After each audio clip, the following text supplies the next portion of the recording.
All right, welcome back to the build. The Astrobee D has flown, and I'm gonna have the flight video up here in a second. I do apologize for the aspect ratio though. Here it is. Camera's rolling. Okay. Range and sky are clear. Going from pad 6, far pad, in 5, 4, 3, 2, 1, ignition.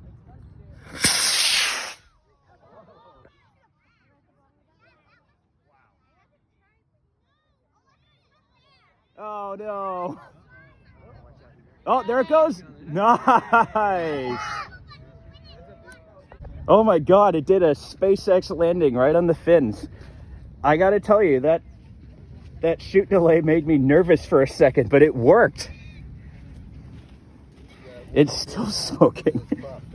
Oh boy. Yeah, I might have to throw some epoxy or some more CA glue on that. Oh boy. Okay. No, the fin popped out, but I can re-glue that. At least I know the design is sound. I just need to reinforce the joint a little bit. Maybe I need to do another test flight or something on like G-Power before I head out to Holtville and put it all on the table for the certification flight. But I'd say proof of concept was more or less successful. But what conditions the payload section in?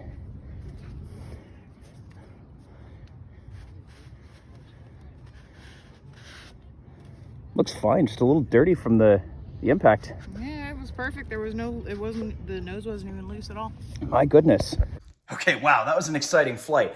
I'm really glad that I was able to do that day. Special thanks to Eric Quilke, my friend, and my girlfriend, Mindy K. Powers, who was there to support. And oh my God, it would not have been possible without either of their help. I also managed to get my dad out there that day, so that was really cool that he got to see that. But I'm going to talk you through the work that I had to do to get this rocket airworthy, as well as the work that I had to do since.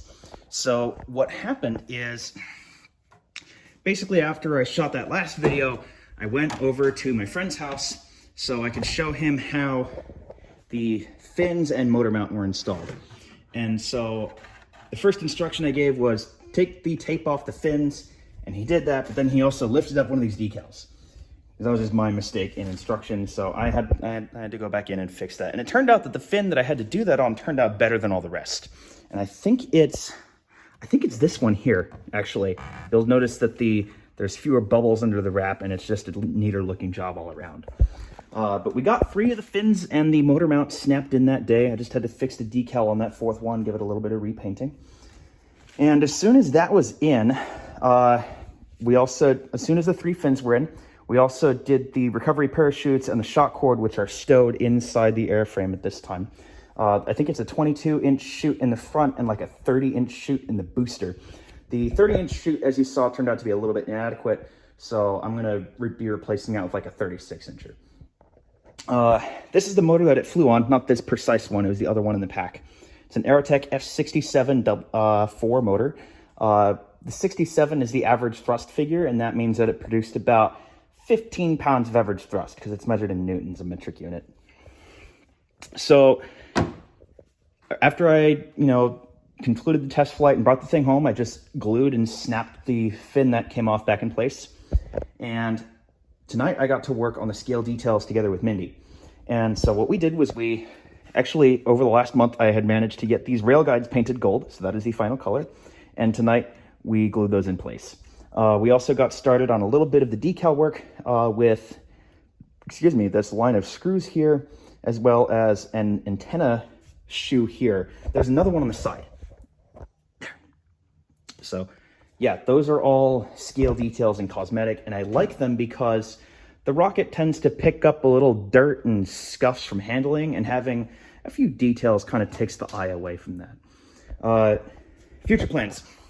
So I'm going to be heading out to Holtville Havoc, which is this big high power event on like November 3rd, 4th, 5th, I think.